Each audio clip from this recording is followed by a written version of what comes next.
Mateus capítulo 28, verso de 1 a 10. Aleluia. Hoje eu fiquei com dúvida em o que pregar. É tanta coisa. A gente quer falar sobre Páscoa e às vezes eu não sei você, enquanto você procura aí, Mateus 28, verso 1 e 10.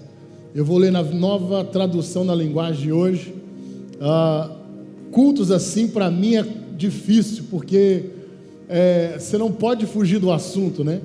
Você não pode fugir do assunto, aí você fica preso sobre aquilo que você já falou, e você fica querendo pregar algo a mais, mas eu creio, meu irmão, o nosso Deus, a palavra dele se renova a cada dia, amém? Então nós vamos meditar na palavra e vamos receber tudo aquilo que ele tem para nós nessa manhã. Mateus 28, verso 1 diz assim: depois do sábado, no domingo bem cedo, Maria Madalena e a outra Maria foram visitar o túmulo. De repente, fala comigo, de repente, houve um grande tremor de terra, um anjo do Senhor desceu do céu, tirou a pedra e sentou-se nela. Era parecido com um relâmpago, e as suas vestes e as suas roupas eram brancas como a neve. Os guardas tremeram de medo do anjo e ficaram como mortos. Então o anjo disse para as mulheres: não tenham medo. Eu sei que vocês estão procurando Jesus, que foi crucificado, mas ele não está aqui, já foi ressuscitado como havia dito. Faz um barulho aí, irmão. Como havia dito, aleluia. Venham ver o lugar onde ele foi posto. Agora vão depressa e digam aos discípulos dele o seguinte: ele foi ressuscitado e vai adiante de vocês para a Galileia. Lá vocês vão vê-lo. Era isso que eu tinha para dizer para vocês. Elas foram embora depressa do túmulo, pois estavam com medo, mas muito alegres. Correram para contar tudo aos discípulos. E de repente, fala comigo, de repente, Jesus se encontrou com elas e disse: que a paz esteja com vocês. Elas chegaram perto dele, abraçaram seus pés e o adoraram. Então Jesus lhe disse: não tenham medo, vão dizer aos meus irmãos para irem a Galileia, eles me verão ali. Aleluia. Senhor, em nome de Jesus, fala conosco, que a nossa mente, o nosso coração possa estar totalmente entregues ao Senhor, cativas ao Senhor, que o Senhor tenha liberdade de falar conosco nessa manhã, e o Senhor possa liberar sobre nós tudo aquilo que está preparado para essa manhã, e que a gente venha sair daqui abençoado e transformados pela Tua palavra, em nome de Jesus. Você pode sentar aplaudindo aí ao Senhor. Hoje eu vou falar, eu sei que hoje é um domingo de ressurreição, e ressurreição aponta aí para o túmulo vazio, mas hoje eu vou fazer um paralelo. Nós vamos sair da jornada da sexta-feira até o domingo glorioso de ressurreição, amém? Então nós vamos falar da cruz, e para a gente dar um tema aqui daquilo que nós vamos ministrar, o que eu quero compartilhar com você nessa manhã, eu quero dar um título de Foi na Cruz. Fala comigo, foi na cruz. Agora, para ficar mais chato, vira para quem está do seu lado e fala assim: foi na cruz. Cutuca ele aí, dá uma olhada para ele, fala assim: que bom te ver nessa manhã. Aleluia. Foi na cruz, querido, foi na cruz.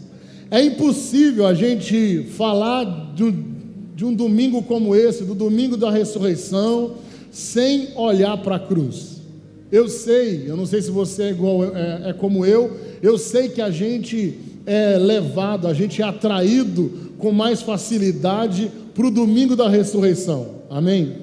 A gente é atraído com mais facilidade para a glória do domingo de manhã, a gente é atraído com mais facilidade para o triunfo da cruz, mas é impossível a gente experimentar a glória do domingo, a glória do domingo glorioso, a glória do túmulo vazio, sem entender a importância da sexta-feira. Quem está comigo aqui? É impossível, mesmo sabendo que é que é impossível a gente entender de verdade a glória do túmulo sem entender e compreender a vergonha da cruz. Porque foi na vergonha da cruz que Jesus triunfou, amém, gente? Foi na humilhação da cruz que o preço pelo nosso pecado foi pago, em nome de Jesus, por Ele. Agora, nós só experimentamos os domingos de ressurreição quando nós passamos pela vergonha da sexta-feira e pelas incertezas do sábado. Já parou para pensar nisso? Às vezes a gente não desfruta daquilo que Deus tem, e Deus tem algo para você, amém? A gente não desfruta porque a gente se perde entre os momentos de vergonha, de dificuldade, os momentos de mais sombrios da nossa vida, que são a sexta-feira, amém? A gente se perde nos acontecimentos da sexta-feira, e quando a gente não se perde nos acontecimentos da sexta-feira, a gente se perde na incerteza do sábado. Por que a incerteza do sábado? Jesus foi crucificado na sexta-feira, e aí os discípulos, da sexta-feira até o domingo pela manhã, eles ficaram como? Eles ficaram na incerteza de saber se aquele em quem eles se entregaram, se doaram durante 3 anos e meio, aquele que ele viu curar o coxo, aquele que ele viu dar vista ao cego, aquele que ele viu ressuscitar mortos, aquele que ele viu multiplicar os pães e o peixe, se seria ou não ele mesmo o Messias. E, meu irmão, e entre aquilo que Deus já te mostrou, quem tem promessa de Deus aqui? Entre aquilo que Deus já liberou na sua vida, entre aquilo que Deus já mostrou para você que Ele iria fazer, olha só, entre essa promessa e o cumprimento dessa promessa, vai haver momentos de obstáculos, de retaliação, e vão haver momentos de incertezas. E aí, se a gente não conseguir entender esse processo, a gente nunca vai viver a glória do domingo. Então recebe isso no teu coração, em nome de Jesus, irmão. Se você quer viver o seu domingo glorioso de ressurreição, quem está comigo aqui? Se você quer experimentar o que você ainda nunca viveu, esteja pronto para entender que só vive o domingo de ressurreição quem aguenta passar pela vergonha da sexta e a incerteza do sábado. Mas como certo como você vive, o nosso Deus vive, o domingo vem, a alegria vem pela manhã. Dá um glória a Jesus aí, irmão. A alegria vem pela manhã. Agora, por que muitos de nós não conseguem de verdade entender o preço que foi pago e o simbolismo desse túmulo vazio? Então, para que a gente entenda e você desfrute de verdade de cada segundo desse domingo, como eu disse para você, não é um domingo comum, é um domingo especial para a gente hoje. E às vezes a gente não consegue viver isso na íntegra, porque eu não sei você, eu já superei a coisa do chocolate hoje, amém? Por mais que se você quiser me dar, eu recebo em nome de Jesus. Mas para mim a temática é outra, e para você também. Agora, meu irmão, para a gente entender e desfrutar de cada momento desse domingo glorioso, nós precisamos entender o real significado da cruz. E qual que é o real significado da cruz, pastor? Reconciliação, perdão, glória e poder. Vou dizer de novo: reconciliação, perdão, glória e poder. Meu irmão, essas são as verdades da cruz. Por quê? Por que nós temos que entender isso? Porque quando nós entendemos o sacrifício de verdade, nós conseguimos desfrutar daquilo que esse sacrifício conquistou por nós. E às vezes você está vivendo aí de domingo a domingo, ou às vezes sendo aquele crente relaxado, sem estar nem aí por muita coisa, é porque você ainda não conseguiu entender o real preço que foi pago por você.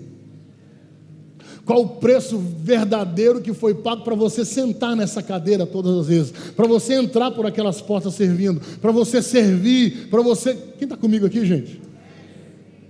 Então vamos lá, algumas verdades sobre a cruz. Jesus não foi assassinado, querido. Jesus foi um sacrifício, Ele foi sacrificado, foi voluntário. Ninguém tirou a vida dele, ele entregou a sua própria vida. Foi uma escolha. Quem está comigo? Jesus não foi assassinado, ele foi sacrificado. Jesus não usou do seu poder para aliviar o seu momento na cruz. A Bíblia diz que ele não usou por usurpação o ser igual a Deus, mas antes se esvaziou e tomou as nossas dores e que morreu uma morte de cruz. Ele não usou dos seus poderes divinos para aliviar a sua dor. Então olha só, por que isso é importante? Porque ele sabe quando o seu choro não tem explicação. Porque ele sabe quando o seu problema você não consegue contar nem para ninguém. Já viveu assim? Tem gente que me liga e fala: pastor, preciso conversar. Aí separa tudo, senta na frente dela e fala: e aí, conta. Ele fala assim: não sei nem por onde começar. Não sei nem o que falar. Já viveu isso? Meu irmão, isso nos mostra sobre o quê? Sobre o real entendimento e significado do que Jesus passou. Ele não usou do seu poder para aliviar, por isso que ele tem poder hoje para aliviar aquilo que nós carregamos. Olha um amém aí, diga amém aí, irmão. Jesus se entregou por inteiro, foi sem reservas.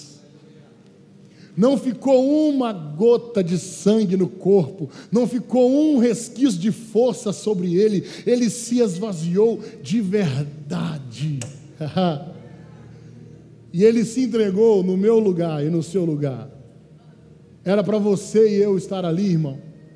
E ele, por amor e por opção voluntária, ele disse: quer saber? Eu vou tomar o seu lugar. E o engraçado é que quando eu olho para essa realidade, ele não escolheu o nosso lugar quando às vezes nós nos sentimos fortes, ou às vezes nós temos total entendimento. Não, olha só, ele se entregou no nosso lugar quando nós ainda nem entendíamos o que estava acontecendo. Ele se entregou no nosso lugar quando nós estávamos totalmente contra a Deus. Então olha assim, bate no peito e fala assim: era para eu estar ali, mas ele tomou o meu lugar. Então foi na cruz, na cruz nós somos perdoados, na cruz nós somos reconciliados, na cruz nós fomos comprados de volta para Deus. Deixa eu esclarecer algo aqui para muitos, que às vezes a gente tem um entendimento de que a nossa dívida era com o diabo. A gente não deve nada para o diabo, irmão. A nossa dívida nunca foi com ele, a nossa dívida era com Deus. Por isso que Deus precisou se doar para que a dívida fosse paga.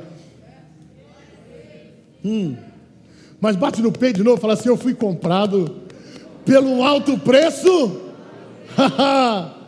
Então olha, o túmulo vazio só tem real entendimento do túmulo vazio. O túmulo vazio só é discernido de verdade quando nós entendemos o sacrifício e o preço que foi pago na cruz. E aí quando nós olhamos para o túmulo vazio e a gente lê o que nós lemos em Mateus, nós entendemos que era para eu e você estar ali na vergonha da sexta-feira. Nós entendemos que era para eu e você estar vivendo aquela situação, mas ele voluntariamente se entregou. E aí quando nós olhamos para esse túmulo vazio e vemos essa experiência dessas mulheres, algumas certezas precisam ser reais no nosso coração. Porque, irmão, os dias que nós estamos vivendo, sabe qual que é o maior perigo desse tempo que nós estamos vivendo? Você vai falar: é o Covid. Não é o Covid. É o pecado. Ah, irmão, eu creio que é. Mas você sabe o que é o maior perigo dessa nossa geração? É as incertezas dessa geração. Hoje nós temos acesso à informação com rapidez, com qualidade e com exatidão na ponta dos nossos dedos. Tem ou não tem? Hoje nós temos respostas para tanta coisa, mas nunca na história da humanidade pessoas optaram por suicídio igual o tempo que nós estamos vivendo. Nunca na história da humanidade, com toda a capacidade que nós temos hoje, querido, pessoas estão desistindo de viver. Sabe por que elas estão fazendo isso? Porque dentro delas não existem convicções do céu, dentro delas não existem convicções reais, palpáveis, espirituais. Quem está comigo aqui em nome de Jesus?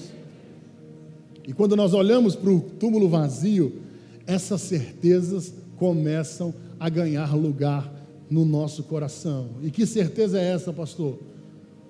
Porque o túmulo está vazio, eu não estou vendo nada lá. Essa é a razão. Essa é a razão. E aí, meu irmão, quando você olha pela fé e entende do preço que foi pago e do resultado que nós obtivemos no túmulo vazio, porque o túmulo vazio é a razão da nossa fé. Vale um amém aí, irmão? E a primeira certeza que o túmulo vazio gera em nós, traz ao nosso coração, é o que? É uma vida. Esse túmulo vazio deu razão e vida para a nossa fé. Vale um amém aí? Por quê? Porque por mais que Jesus nasceu como ele nasceu de uma virgem, por mais que Jesus tenha nascido como ele nasceu, o que vai selar toda a história do seu nascimento e tudo que ele fez, o que vai selar isso é o quê? É o cumprimento daquilo que ele, do propósito que ele nasceu para cumprir, e o cumprimento das promessas e das palavras que ele disse que iria fazer. Então quando ele, olha só, quando ele sai do túmulo, ele sai selando e dando crédito e dando validade para tudo aquilo que ele disse e falou que ia fazer. Então a nossa fé não pode ser uma fé morta, mas uma fé viva. Quem está comigo aqui em nome de Jesus, irmão? 1 Pedro capítulo 1, verso 3 diz assim, olha: louvemos a Deus, o Pai do nosso Senhor Jesus Cristo, por causa da sua grande misericórdia, Ele nos deu uma nova vida pela ressurreição de Jesus Cristo, por isso o nosso coração está cheio de uma esperança viva. Por que uma esperança viva, irmão?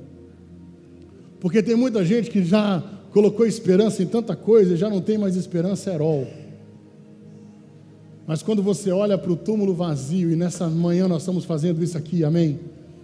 Nós olhamos que a nossa esperança tem que começar a ressuscitar e viver de novo, a ser restaurada no nosso coração. Então olha aqui, não é momento de você olhar para a situação da sua vida e achar que é um ponto final, porque se o túmulo vazio aponta para uma viva esperança, meu irmão, enquanto tiver vida ainda tem esperança, enquanto tiver um pouquinho ainda tem esperança, e se morrer, fica tranquilo, meu irmão, se a oportunidade venceu, se aquilo que já estava pior, piorou, ficou melhor ainda ou morreu, meu irmão, fica tranquilo, porque há um poder de ressurreição sobre nós, e aquilo que está morto, a Bíblia diz que aquele que crê em mim, como diz as Escrituras, ainda que esteja morto, aleluia, você pode aplaudir a Jesus por isso? Aleluia! Esse túmulo vazio nos deu a certeza de vida e deu razão à nossa fé, a razão da nossa fé. Segunda certeza que precisa nascer no nosso coração, brotar de novo, resplandecer de novo, ressuscitar. Segunda certeza que esse túmulo vazio me aponta para você, é a certeza de um auxílio presente. Você crê que Ele está com você agora? Certeza de um auxílio presente. Enquanto Jesus estava caminhando com os seus discípulos, Ele não podia estar em todo lugar. É ou não é? Enquanto Jesus estava presente no corpo, andando com os seus discípulos, Ele estava limitado nas questões naturais. Mas quando Ele ressuscita, Ele afirma lá em, olha só, Mateus capítulo 28, verso 20, diz assim, olha: ensinando-vos a obedecer a tudo que Ele tem ordenado a vocês, lembre-se disso, estou com vocês todos os dias, até o fim dos tempos, até a consumação dos séculos. Ele está contigo, Ele está com você, querido. E se existe algo que nós vivemos nesse período aí agora de lockdown, de tantas realidades que a gente nunca viveu, é aquela coisa: será que Ele está comigo mesmo?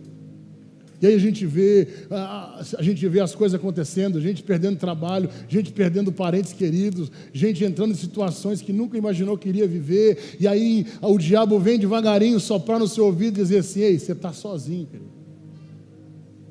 Você está lascado. E às vezes a gente compra essa verdade porque a gente olha e a gente se limita aos olhos naturais, e realmente aos olhos naturais, você pode realmente dizer para mim, e eu posso até acreditar em você, e você pode falar assim: pastor, eu estou sozinho nessa terra, sozinho nessa parada. E eu não vou dizer que você está errado, se eu olhar humanamente falando e naturalmente falando, mas eu louvo a Deus, porque, meu irmão, quando nós entendemos esse princípio, desde a entrega da sexta, a consumação do domingo, eu entendo que Deus nos deu olhos espirituais e uma realidade espiritual que é mais real do que essa real que está diante de você. E aí, meu irmão, você pode sim se sentir sozinho, mas existe um exército celestial pelejando por você, assistindo você, e Ele mesmo disse: eu estou contigo todos os dias da sua vida. Não é só aquele dia que você acorda aleluiado, é o dia que você acorda meio desviado, é o dia que você acorda meio que, sabe, Ele está com você. Você pode levantar sua mão e dizer assim: Ele está comigo. Em último lugar, esse túmulo vazio precisa nos mostrar a realidade e a certeza de que, olha só, existe algo em nós que, quando nós olhamos para esse túmulo vazio, brota de novo a certeza e uma esperança de um futuro. Ele não só quer auxiliar o seu presente, mas Ele quer apontar você para um futuro glorioso. Você crê nisso? E não vai ser uma realidade de pandemia ou global, ou seja o que for que você esteja vivendo, não vai ser isso que vai impedir os planos que Ele tem ao vosso respeito, porque aquilo que Ele disse, Ele é fiel para cumprir. E eu termino com esse texto, é um texto que eu sempre me apego.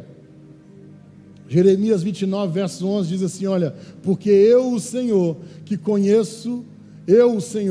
conheço os planos que tenho para vocês, diz o Senhor, planos de fazê-los prosperar e não lhes causar dano, planos de dar-lhes uma esperança e um futuro. Bate no peito e fala assim: Ele tem um futuro glorioso. Não, diga com convicção: glorioso. Agora, quando nós entendemos isso, nós não podemos entender essa realidade e receber ela só de uma forma teórica ou de uma forma informativa, porque eu sei, se você é pai ainda, você vai entender isso melhor. Pai nenhum quer dar algo ruim para os seus filhos, é ou não é?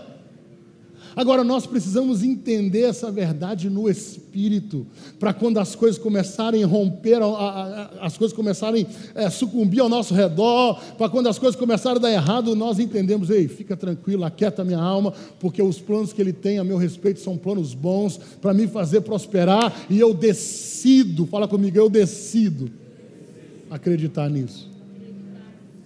Eu não quero expor minha idade aqui, mas eu faço isso direto. Sexta. Até esqueci aí, tá vendo?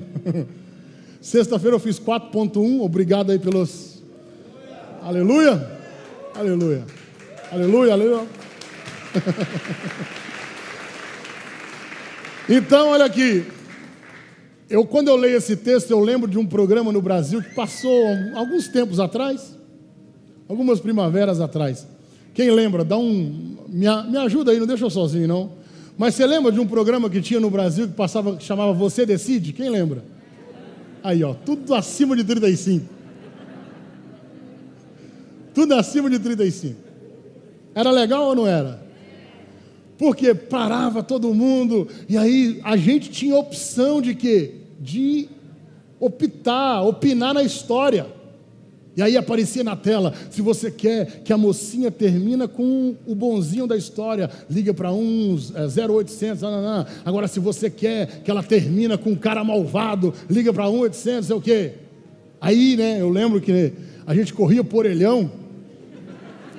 Ah, você lembrou. Você lembrou. Você corria por orelhão, tinha uma fila.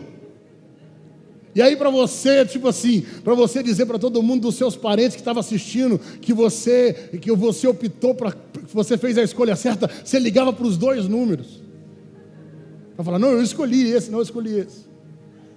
Mas a moral da história era o quê? Era você poder sentar e ter o prazer de assistir o final que você escolheu. Querido, toda vez que você lê Jeremias 29 e você for dessa idade, lembra desse texto.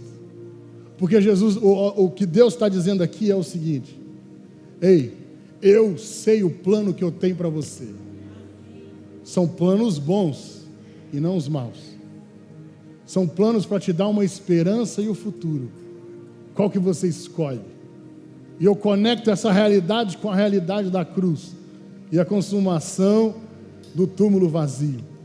Jesus foi crucificado entre 2 ladrões. Já se perguntou por que Jesus não foi o da esquerda? E por que Jesus não foi o da direita? Já se perguntou por que tinha que ser 2 ladrões? Por que não era um ladrão e um assassino? Por que tinha que ser 2 ladrões? E aí quando a gente olha isso, a gente acha que foi obra do acaso, mas não foi. Tinha uma mensagem que Deus estava querendo passar para a humanidade, para todos aqueles que olhassem para o Gólgota. A mensagem era o seguinte: Jesus foi crucificado entre 2 ladrões, porque, olha, a culpa e o pecado de todos é o mesmo, são os mesmos. E Jesus não foi o da direita e nem o da esquerda, Jesus estava no meio, porque Deus sempre vai estar no meio. No meio de quê? No meio de um que disse sim e no meio de um que disse não. Porque no meio, olha só, na figura da cruz, naquele morro chamado Caveira, Gólgota, um disse sim, e Jesus olha para ele e fala: hoje mesmo você vai estar comigo no paraíso. E o outro disse não. E ele estava, olha só, os 2 estavam na porta do inferno. Um teve a oportunidade de abraçar a oportunidade certa, e o outro rejeitou. Jesus, olha só, Deus sempre vai estar no meio da nossa decisão. E eu costumo dizer aqui, até o ato de não tomar uma decisão já é uma decisão por si só. Então nessa manhã, eu acredito que você pode sair daqui discando o 0800 certo para a sua vida. E o final da história, irmão, é você que vai decidir.